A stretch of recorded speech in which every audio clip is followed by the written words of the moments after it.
दोस्तों, करीब 29 साल की एक खूबसूरत लड़की ट्रेन में सफर कर रही थी अपने घर जाने के लिए। जनवरी के शुरुआत का महीना था, ठंड काफी ज्यादा पड़ रही थी। जब वह सफर कर रही थी तो उसके पास जो है एक बैग था जिसमें कुछ खाने पीने का उसने सामान रख रखा था। और उसमें से कुछ निकाल कर जब वो खाने लगती है तो देखती है कि उसके सामने वाली सीट पर एक लड़का लेटा हुआ है जो कि उसे घूर रहा है। लड़की ने पहले तो उसे जो है नजर बचाने की कोशिश करी, लेकिन जब वो दोबारा उस लड़के की तरफ देखती है तो फिर से वह लड़का जो है उसको घूर रहा था, क्योंकि वो लड़की थी ही बड़ी खूबसूरत। तभी उस लड़की ने कहा कि अगर तुम्हें कुछ खाना है तो खा सकते हो। जब लड़की ने उस लड़के को ऑफर दिया तो उसने कहा कि नहीं, बस मैं तो जो है ऐसे ही आपको अब देख रहा था। अब इतना सुनकर लड़की थोड़ी मुस्कुरा देती है। जब ऐसे बातचीत का सिलसिला जब है इन दोनों के बीच में शुरू हो जाता है तो बात यहाँ तक आ जाती है कि दोनों के पास जो भी खाने पीने की चीजें थी वो एक दूसरे से अब शेयर कर लेते हैं। फिर दोनों एक दूसरे की जो है जिंदगी के बारे में बातचीत करना शुरू कर देते हैं। जैसे कि लड़का क्या काम करता है, कहाँ जा रहा है, कहाँ से आ रहा है। लड़की क्या काम करती है, कहाँ जा रही है और कहाँ से आ रही है। तभी लड़की ने बताया कि मैं जो है सिविल जज की तैयारी कर रही हूँ और मुझे जज बनना है। और लड़का जब यह बात सुनता है तो बहुत खुश होता है। और इसी तरह बात करते करते हुए दोनों का सफर यह कब पूरा हो जाता है किसी को कुछ पता ही नहीं चलता। जब लड़की जो थी अपने घर चली जाती है और लड़का अपने घर चला जाता है। लेकिन 8 महीने बाद फिर जो लड़की जो है इसी ट्रेन में अकेले सफर कर रही थी। और सफर करते करते कब वो जो है गायब हो जाती है, इस बात का पता किसी को नहीं चलता। अब दरअसल उस लड़की का सफर जो है कभी पूरा ही नहीं होता है। और जब पूरा होता है तो लोगों को जो है बड़ा आश्चर्य होता है। उस लड़की को जो है ढूंढने के लिए अब 4 जिलों की पुलिस लग जाती है और 2000 से ज्यादा जो है सीसीटीवी खंगाले जाते हैं। लेकिन वो लड़की इस देश में नहीं बल्कि दूसरे देश में पहुंच जाती है। अब जब लौट कर वो लड़की वापस आती है तो लोगों को यकीन ही नहीं हो रहा था। अब दोस्तों, ये मध्य प्रदेश के इंदौर शहर की एक ऐसी कहानी है जो कि राजा रघुवंशी के बाद सबसे ज्यादा चर्चा में रहती है। आखिर इस घटना के पीछे की क्या कहानी है, आइए जानते हैं पूरी कहानी इस वीडियो में। लेकिन वीडियो में आगे बढ़ने से पहले वीडियो को जो है लाइक कर दीजिए, चैनल को भी सब्सक्राइब कर लीजिए ताकि मेरा हौसला बढ़ता रहे। दोस्तों, यह सच्ची घटना मध्य प्रदेश के इंदौर रेलवे स्टेशन की है। 7 अगस्त 2025 शाम को 3 बजे के आसपास का वक्त हो रहा था। 29 साल की एक लड़की जिसका नाम अर्चना तिवारी होता है जो कि अपनी ट्रेन का इंतजार कर रही थी। उसकी ट्रेन जो कि नर्मदा एक्सप्रेस थी, गाड़ी नंबर 18233 होता है, जिससे उसे जाना था इंदौरपुर से बिलासपुर। लेकिन रास्ते में ही उसका एक स्टेशन पड़ता है जो कि लगभग इंदौर से 600 किलोमीटर दूर जो है वो रास्ता कटने लगता है। वो इंतजार कर रही थी और 4:10 के आसपास अब ट्रेन आती है और लड़की जाकर जो है अपनी सीट पर बैठ जाती है। उसके बाद जो है ट्रेन चल देती है। लड़की जो है अपने माँ को फोन करती है क्योंकि 9 अगस्त को रक्षाबंधन का त्यौहार था और उसे अपने भाई के साथ जो है राखी का त्यौहार मनाने के लिए जाना था। आखिरकार जब ट्रेन का सफर शुरू होता है तो रास्ते में खाने पीने का कुछ सामान ले रखी थी, उसे वो खाती पीती है। और रात के 10:15 के आसपास अर्चना तिवारी ने जो है अपनी माँ को फोन लगाया और बोली कि मैं भोपाल के आसपास पहुंच चुकी हूँ, अब मैं जो है बात नहीं करूंगी क्योंकि मैं आराम करने जा रही हूँ। और कहती है कि भैया को जो है आप सुबह 7 बजे से पहले कटनी के रेलवे स्टेशन पर भेज देना क्योंकि वह मुझे लेने के लिए आ जाएंगे और फिर मैं फिलहाल आराम कर लेती हूँ। माँ और बेटी की बातें चल रही थी। उसके बाद उसका जो नंबर था वो अचानक ही बंद हो जाता है। लेकिन उसने पहले ही जो अपनी माँ को बोल दिया था कि सुबह भाई को जो है भेज देना, यानी कि 8 अगस्त की सुबह 7 बजे से पहले ही उसका भाई अब रेलवे स्टेशन पर जो है अपनी बहन का इंतजार कर रहा था। और जो ट्रेन थी नर्मदा एक्सप्रेस, अब वो भी अपनी निर्धारित समय सीमा पर जो है रेलवे स्टेशन पर पहुंच जाती है। भाई लगातार अब इंतजार करता रहा। उसमें से बहुत से सारे जो है मुसाफिर थे वो उतरते हैं लेकिन उसकी बहन नहीं उतरती है, तो वो बिल्कुल परेशान हो जाता है। अब जो लड़की की कोच थी वो B3 था और साथ ही जो उसका सीट नंबर होता है वो भी 3 ही होता है, जो कि बिल्कुल दरवाजे के पास में होता है। अब ऐसी स्थिति में जब उसका भाई परेशान हो जाता है तो तत्काल ही वह अपनी माँ से जो है कहता है कि माँ, अर्चना तो कहीं दिखाई नहीं दे रही है, वह लगता आई नहीं है स्टेशन पर, अब क्या करूँ। भाई जब परेशान होता है तो माँ परेशान हो जाती है, सोच में पड़ जाती है कि क्या करूँ, क्योंकि उसके पति तो भाई नहीं। अब ऐसी स्थिति में क्या करें, क्योंकि 29 साल की जवान बेटी का इस तरह जो है अचानक से गायब हो जाने पर परेशान हो गई। तभी उसे याद आता है कि जो अगला स्टेशन यानी कि उमरिया है। उमरिया स्टेशन पर वो अपने भाई को जो है फ़ोन करके कहती है और भाई को फ़ोन करके कहती है कि भैया देखो, अर्चना वहाँ से जो है चली थी कटनी के लिए लेकिन अभी जो है पहुँची नहीं है और यह स्टेशन भी यहाँ से जो अब निकल गया है कटनी। अब की बार जो स्टेशन आएगा वो उमरिया आएगा। आप देखना B3 जो है कोच है उसकी, और साथ ही उसकी सीट नंबर जो है वो भी B3 ही है। आप जरा देख लीजिए। भाई पहले से ही जो स्टेशन पर आ जाता है, ट्रेन आती है और ट्रेन आने के बाद जो है जैसे ही अपना अर्चना के मामा उस सीट पर पहुंचते हैं B3 पर, तो वहां पर उसका बैग रखा हुआ था लेकिन अर्चना दिखाई नहीं दे रही थी। अब आसपास के जितने भी लोग थे उन सब से पूछते हैं कि इस सीट पर एक लड़की बैठी हुई थी, इसका जो सामान रखा हुआ है अर्चना नाम है उसका, 29 साल के आसपास की उसकी उम्र है, क्या आपने देखा है? अब आसपास के जितने भी लोग थे सभी लोगों ने जो है बारी बारी से बातचीत की, लेकिन कोई सही से जवाब नहीं दे रहा था। कुछ देर बाद जो है नर्मदा एक्सप्रेस का हार्न बजता है और ट्रेन जो है चल देती है। अब उसके बाद उसका मामा जो है उतर जाता है सामान लेकर, वो सीधा वहां से जो है GRP थाना जाता है। साथ ही अपनी बहन से कहता है कि अर्चना का सामान तो मिल गया है लेकिन अर्चना नहीं मिली, क्या करें और क्या ना करें। तभी जो है घर वाले परेशान हो जाते हैं। घर वाले की जो है सांसें फूल जाती है, पैरों के तले जमीन खिसक जाती है कि आखिर जवान बेटी गई तो गई कहाँ, अब क्या हुआ उसके साथ। फिर उसके पूरे बैग के जो है एक एक सामान को देखा जाता है कि कहीं ऐसा तो नहीं कि उसके साथ कुछ गलत हो गया हो या गलत करने की जो है कोशिश की गई हो। अब तमाम तरह के जो है कयास लगाए जा रहे थे। फिर वे पहुंच जाते हैं GRP थाने और बताते हैं वहां पर कि उनकी जो 29 साल की जवान बेटी है जिसका नाम अर्चना तिवारी है, जो कि पेशे से वो एक वकील है और इंदौर में रहकर जो सिविल जज की तैयारी कर रही थी। वहाँ एक सत्कार गर्ल हॉस्टल है, वहाँ पर रहती है और वो रक्षाबंधन के त्यौहार के लिए कटनी आ रही थी। उससे जो आखिरी बार जो बातचीत हुई थी वह 7 अगस्त की रात लगभग 10:15 बजे के आसपास बात हुई थी और उसके बाद फिर जो है बातचीत होती नहीं है, उसका नंबर जो है बंद आ रहा है। अब इसके बाद जब पुलिस वालों ने इस मामले को थोड़ा गंभीरता से लिया और कहा कि बिल्कुल परेशान होने की जरूरत नहीं है, हम प्रयास करेंगे इस लड़की को जो है तलाश करने की कि इसकी लड़की की जो मोबाइल था अब उसकी CDR जो है निकलवाई जाती है। तो इस लड़की की जो आखिरी जो लोकेशन थी वो लोकेशन जो इटारसी रेलवे स्टेशन की थी। यहाँ से अब वो जो है कहाँ गई अब इसका कोई पता ही नहीं था। अब पता लगाने की कोशिश कर रहे थे लेकिन जैसे ही अब बात मीडिया में फैलती है वैसे ही मामला बहुत ज़्यादा सुर्खियों में जो है आने लगता है, हाईलाइट होने लगता है। अब हर कोई जो है इस मामले के बारे में अब जानने की कोशिश में जुट जाता है कि आखिरकार अर्चना तिवारी कहाँ गई, क्या हुआ उसके साथ। तभी लोगों को याद आने लगता है कि अभी पिछले दिनों ही जो है एक मामला इंदौर शहर से बहुत भी हाईलाइट हुआ था, सोनम रघुवंशी का, राजा रघुवंशी का। अब तमाम लोग थे, तमाम तरह की बातें थी। आखिरकार जब CDR निकल करके आती है तो CDR से कुछ खास पता नहीं चलता, लेकिन फिर भी पुलिस की लगभग अब 70 अफसरों की एक टीम बनाई जाती है और उस टीम का काम था कि जितनी जगह, चाहे वो रेलवे स्टेशन हो, ट्रेन हो या पटरी हो, सड़क हो, नदी हो, नर्मदा नदी में जाकर गोताखोरों ने रेस्क्यू अभियान भी चलाया लेकिन कुछ पता ही नहीं चला। अब सड़क के एक एक हिस्से को देखा जाता है, अब गांव हो या शहर हो या रास्ते, अब जहाँ जहाँ तक जा सकते थे वहाँ वहाँ तक उन 70 पुलिस वालों ने जो है अपने तरीके से हर तरह से इस लड़की के बारे में पता करने की जो है कोशिश की, लेकिन पता ही नहीं चला। अब 7 तारीख को वो गायब होती है। 6 दिन अब जो है इसी तरीके से बीत जाते हैं। जैसे तैसे आगे वक्त बढ़ता जा रहा था वैसे वैसे मामला जो है बहुत ज़्यादा ही हाईलाइट होता जा रहा था। अब देश की जो है मेन स्ट्रीम मीडिया ने भी इस मामले को जो है देखना शुरू किया कि आखिरकार लड़की कहाँ है, क्या हुआ है इस लड़की के साथ। अब किसी ने यह अंदाजा लगाया कि वो जो है परेशान होगी, उसने नर्मदा नदी में कूद करके जो है शायद अपनी आत्महत्या कर लिया होगा या कोई हादसा हो गया होगा। अब तमाम तरह की बातें थी, पुलिस जो है अपनी तरफ से काम कर रही थी लेकिन कुछ उसके बारे में पता ही नहीं चल पा रहा था।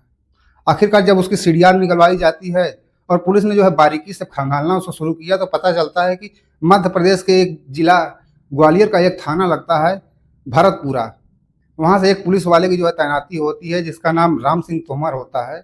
अब राम सिंह तोमर की इस लड़की से यानी कि अर्चना तिवारी से बहुत सारी बातें होती थी।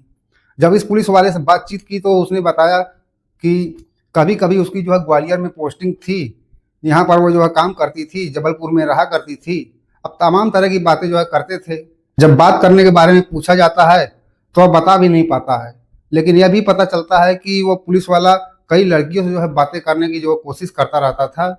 इस पर जो है पुलिस ने जब इससे सख्ती से पूछताछ करती है तो वो बार बार जो है हाथ जोड़कर कहता है कि साहब यह अर्चना तिवारी गायब हुई है, कहाँ नहीं है, मुझे कोई जानकारी नहीं है इसके बारे में। अब पुलिस वाले कहते हैं कि हमें जो है चलाने की यहाँ से कोशिश मत करो, अब इंदौर शहर से तुमने ग्वालियर के लिए उसका टिकट बुक कराया था, अब इसका क्या मतलब है। तो बोलता साहब मैं टिकट तो जरूर बुक कराया था लेकिन वो आई नहीं थी। अब वो पुलिस वाले थे, अब अपने तरीके से उससे जो है पूछताछ कर रहे थे। अब उस पुलिस वाले से भी जब कोई सफलता नहीं मिलती तो आखिरकार अब पुलिस जो है अब पिछले कई महीने जो है पहले का जो है डाटा उसका निकलवाना शुरू किया। तो पता चलता है कि जनवरी 2025 की ये बात है। सुजालपुर का जो है रहने वाला एक लड़का होता है जिसका नाम सारांश होता है। अब सारांश की जो शुरुआत में तो बहुत सारी बातें होती थी और अचानक बातचीत होते होते जो बंद हो जाती है। अब पुलिस को लगता है कि यहाँ से भी शायद कुछ ना कुछ अब देखा जाए। अब सारांश का पता करने की कोशिश की जाती है तो पता चलता है कि सारांश जो है अब सुजालपुर में अपने घर पर है। लेकिन जब घर पर उसके बारे में पता किया जाता है तो फ़ोन तो घर पर था लेकिन वो घर पर नहीं था। अब पुलिस वाले ने थोड़ा सा और डिटेल में जानने की कोशिश की तो पता चला कि वह व्हाट्सएप पर जो है इस तरह की बहुत सी ज़्यादा बातें होती थी। अब क्या बातें होती थी, क्या नहीं होती थी, अब तो अब यही बता सकता था। अब जिसका नाम सारांश होता है, आखिरकार पुलिस ने जाल बिछाया और जाल बिछाने के बाद सारांश को जो है हिरासत में ले लिया। अब जब हिरासत में लेती है तो पुलिस जो है अब इसमें पूछताछ करती है और पूछताछ करने के बाद एक नाम और सामने आता है जिसका नाम तेजिंदर होता है, जो कि पेशे से ड्राइवर होता है। सारांश का वो दोस्त ही होता है।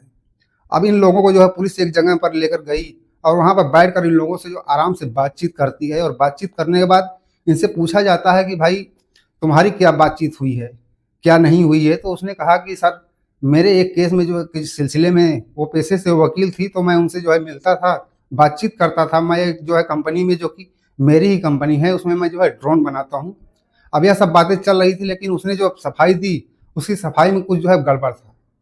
पुलिस ने उससे जब सख्ती से पूछताछ करना शुरू किया तब पुलिस के सामने कुछ चौंकाने वाली बात आती है और यह पता चलता है कि दरअसल वो लड़की फिलहाल नेपाल के जो है काठमांडू में है। अब काठमांडू में क्या कर रही है, क्या नहीं कर रही है, लेकिन उस लड़के से अब कहा जाता है कि किसी भी तरीके से तुम उस लड़की को जो है बुलाओ, नहीं बुलाओगे तो फिर तुम्हारे साथ अब क्या होगा इसका तुम अंदाजा लगा सकते हो। आखिरकार जो अब सारांश है इस लड़की को फ़ोन करता है और फ़ोन करने के बाद कहता है कि अर्चना हमारे और तुम्हारे बीच में जितनी भी बातें हुई थी, जो भी बातें हुई है, दरअसल पुलिस को अब सारी बातें जो है पता चल चुका है, इसलिए अब तुम्हें वापस आना पड़ेगा। अब लड़की जैसे ही उत्तर प्रदेश के पीलीभीत में आती है, पुलिस वाले उस लड़की को जो है अपने कब्जे में ले लेते हैं, उसे जो है बरामद कर लेते हैं। अब जैसे ही लड़की आती है उसके बाद उससे जो है पूरी की पूरी कहानी जानी जाती है कि तुम दोनों कैसे मिले, क्या बात थी, क्या नहीं थी और यहाँ लड़की नेपाल के जो है काठमांडू में कैसे पहुँची। अब इसके पीछे की पूरी कहानी क्या है। तो लड़का और लड़की ने जब बातचीत की तब जो है असली कहानी निकल कर सामने आती है कि लड़का लड़की बताते हैं कि 1 जनवरी 2025 को लड़की जो है पहली बार जब ट्रेन में सफ़र कर रहे थे तो इस लड़के से जो है पहली मुलाकात यहीं पर हुई थी ट्रेन में। और जब ये दोनों आपस में खा पी रहे थे, एक दूसरे को देख रहे थे तो उनसे जो है आपस में दोस्ती हो जाती है और दोस्ती कुछ हद से ज़्यादा ही गहरी हो जाती है। अब इन दोनों की जो है पहली शुरुआत में जो है नॉर्मल बातचीत होती है लेकिन बाद में फिर व्हाट्सअप कॉल हुआ करती थी।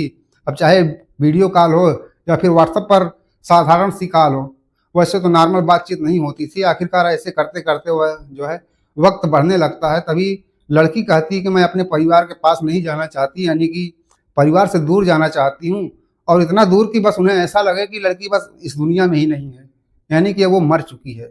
वो एकदम से जो है बिल्कुल से जो है गायब होना चाहती है और सारी की सारी पहचान सब कुछ जो है ख़त्म करना चाहती है। तो लड़के ने कहा कि तुम भाग क्यों नहीं जाती हो। बोली भाग कर जाऊंगी तो जाहिर सी बात है पकड़ी जाऊंगी और मैं यह सब जो है करना नहीं चाहती, इसलिए तुम कुछ ऐसा प्लान बनाओ कि जिससे कि अचानक से मैं गायब हो जाऊं। तो इसके लिए जो है प्लानिंग बननी की जब 9 अगस्त को अर्चना अपने घर पर रक्षाबंधन के त्यौहार पर जाएगी तो इसी बीच में जो है वो ट्रेन से गायब हो जाएगी। अब इस तरह की जब प्लानिंग की जाती है तो इस तरह की प्लानिंग ये तीनों मिल कर जो है करते हैं, यानी कि सारांश करता है, उसका दोस्त जो है तेजेंद्र करता है और साथ ही वो अर्चना तिवारी जो है अब ये तीनों मिलकर करते हैं। और उसमें मास्टरमाइंड जो होती है यह लड़की होती है, अर्चना तिवारी होती है। अब 6 अगस्त की यह बात होती है, एक ढाबा होता है वर्धा में, वहाँ बैठ कर पूरी ये लोग जो है प्लानिंग करते हैं। अब इसके बाद फिर ये ट्रेन में लड़की बैठती है और ट्रेन में साथ ही में होता है उसका दोस्त तेजेंद्र जो पहले से उसके लिए कपड़े वगैरह का इंतजाम करता है। और ये कहते हैं कि एक इटारसी एक ऐसा रेलवे स्टेशन है जहाँ पर ज़्यादा कैमरे वगैरह नहीं हैं, यदि यहाँ से हम गायब होते हैं तो जाहिर सी बात है कि पता ही नहीं चल पाएगा क्योंकि अब सीसीटीवी कैमरे में नहीं आ पाएंगे। अब इटारसी के आसपास की जो है जंगल में पहले से सारांश जो है अपनी कार लेकर जो है अचानक वहाँ पर इंतजार कर रहा था।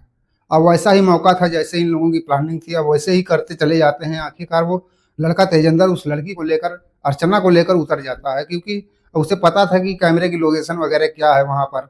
हालांकि वो पैसे से कुछ गलत काम भी किया करता था, यानी कि चोरी वगैरह भी किया करता था, इसलिए जो है अब दिल्ली पुलिस की जो है उसको काफ़ी दिनों से तलाश चल रही थी और 9 अगस्त 2025 को पुलिस जो है उसको गिरफ्तार कर लेती है। लेकिन यह लड़की अब सीधे सारांश के पास पहुंच जाती है और सारांश के पास जाने के बाद यहाँ से इटारसी से सुजानपुर और सुजानपुर से बुरहानपुर, बुरहानपुर से जो है 13 अगस्त को हैदराबाद और हैदराबाद से जो है जोधपुर ये 14 अगस्त को पहुंच जाते हैं और 14 अगस्त को ही ये जो है दिल्ली पहुंच जाती है और दिल्ली से जो है सीधा जो है काठमांडू 15 अगस्त को पहुंच जाती है और वहाँ पर आराम से रह रही थी। और ये सारी की सारी व्यवस्थाएं अब जो थी सारा कुछ सारांश ने ही किया था। सारांश ने यह सब अब क्यों किया था यह भी जो है अपने आप में एक सवाल था। हैरान करने वाली बात तो यह थी कि वह दोनों कहीं भी जब सीसीटीवी कैमरे में नहीं आते हैं लेकिन उधर से जो भागते रहते हैं। अब लगभग 13 दिन तक यह सब चलता रहता है और आखिरकार जब ये पकड़े जाते हैं तो उनसे पूछा जाता है कि तुम भागी क्यों। तो उसने कहा कि मेरे घर वाले कहते थे कि तुम शादी कर लो, 5-6 उसके लिए रिश्ते भी आए थे। हालांकि पटवारी से उसका जो है एक रिश्ता लग भी गया था। आखिरकार वह कह रही थी कि मुझे सिविल जज बनना है और उसके लिए मैं जो है तैयारी कर रही थी, लेकिन घर वाले कह रहे थे कि अब की बार जब तुम इंदौर से वापस घर आओगी तो फिर वापस नहीं जाओगी। लेकिन मैं जो है पढ़ना चाहती थी। तो फिर पुलिस वाले बोले, पूछते हैं कि तुम सारांश के साथ ही क्यों गई, क्या तुम दोनों के बीच में अफेयर चल रहा है। उसने तो जो मना कर दिया कि हमारे दोनों के बीच में जो है अब कोई अफेयर नहीं है, हम तो सिर्फ एक अच्छे दोस्त हैं। लेकिन मीडिया कर्मी ने जब जाकर सारांश के माता पिता से बातचीत की तो उन्होंने कहा कि हाँ, एक इंदौर में लड़की है जिसका नाम सपना है, उससे जो है मेरा बेटा जो है प्यार करता है। लेकिन यहाँ सपना तो थी नहीं क्योंकि वो तो अर्चना तिवारी है। क्या इसी का नाम सपना तो नहीं बताया गया है। अब ये लड़की क्या वाकई में उस लड़के से प्यार करती है या नहीं करती है यह तो वो खुद ही बता सकती है। लेकिन इसमें कोई अब एफआईआर दर्ज नहीं होती है। जब पुलिस से पत्रकार पूछते हैं कि एफआईआर दर्ज क्यों नहीं होती है तो वो कहते हैं कि लड़का और लड़की दोनों बालिग हैं और बालिग होने की वजह से जो है अपने अच्छे और बुरे का फैसला खुद कर सकते हैं। कोई तहरीर कहीं से मिली नहीं है। लड़की यह भी कह रही है कि इसके साथ कोई गलत नहीं हुआ है, इसलिए एफआईआर किस बात की दर्ज कराई जाए। लड़की पेशे से वकील है और उसको थोड़ी बहुत बारीकियां तो पता ही है कि किस तरह से पुलिस को घुमाया जा सकता है, किस तरह से जो है अपने परिवार को गुमराह किया जा सकता है। उसने सिर्फ एक नई जो है जिंदगी की शुरुआत करने के लिए उसने पूरी दुनिया को एक तरफ ही अलग ही घुमा दिया। लेकिन ज्यादा दिनों तक ये सब अब चल नहीं पाता है। यह भी बताया जाता है कि लड़की जो है अपने परिवार से बातचीत भी कर रही थी, यानी कि अपनी माँ से बातचीत कर रही थी, तभी जो है उसका लोकेशन ट्रेस कर लिया जाता है और पुलिस ने ऐसा जाल बिछाया कि ज़्यादा देर तक जो है लड़की कहीं भाग नहीं सकी और गिरफ्त में जो है आ जाती है। फिलहाल उस लड़की को जो है उसके परिवार के सुपुर्द कर दिया गया है। अब इसके आगे अब क्या होता है, आगे की ज़िंदगी में वो अपने घर पर रहेगी या किसी और के साथ जाएगी या शादी करेगी या नहीं करेगी वो तो पता नहीं है। लेकिन इस लड़की ने जो किया उसने कई जो है तरह के सवाल खड़े हो जाते हैं कि लड़की को घर से अकेले भेजते हुए अब माँ बाप भी डरने लगते हैं। अब दोस्तों, इस पूरे घटनाक्रम को सुनाने का उद्देश्य किसी को परेशान करना नहीं है, किसी का दिल दिखाना नहीं है, बल्कि आपको जागरूक करना है, आपको सचेत करना है। तो दोस्तों, यह रही अर्चना तिवारी की पूरी कहानी। आपको कैसी लगी कमेंट में जो है अपनी राय जरूर दीजिएगा। अगर कहानी पसंद आई हो तो वीडियो को जो है लाइक करके चैनल को भी सब्सक्राइब कर लीजिए। फिर मिलेंगे दोस्तों अगले वीडियो में, तब तक के लिए अपना ख्याल रखना। जय हिंद।